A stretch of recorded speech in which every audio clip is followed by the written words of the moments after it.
El Pleno de las Cortes ha aprobado la ley reguladora del Fondo Aragonés de Financiación Municipal. La nueva norma supone la creación de un fondo destinado a todos los municipios aragoneses con unas reglas de distribución que responden a criterios más acordes con la ordenación del territorio, algo que la Federación Aragonesa de Municipios, Comarcas y Provincias considera como un hito histórico. Creo que hoy los ayuntamientos damos un paso más, nos afianzamos un poco más y conseguimos un hito que creo que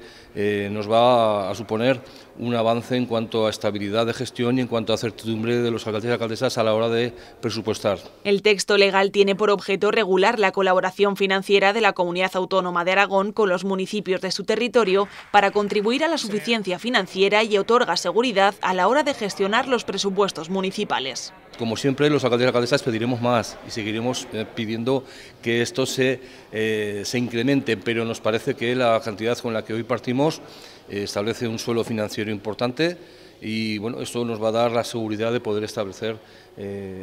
presupuestos ciertos y presupuestos seguros. En el proceso de audiencias legislativas se ha contado con la Federación de Municipios, expertos de la Universidad de Zaragoza, colegios profesionales y representantes de los ayuntamientos de Zaragoza, Huesca y Teruel.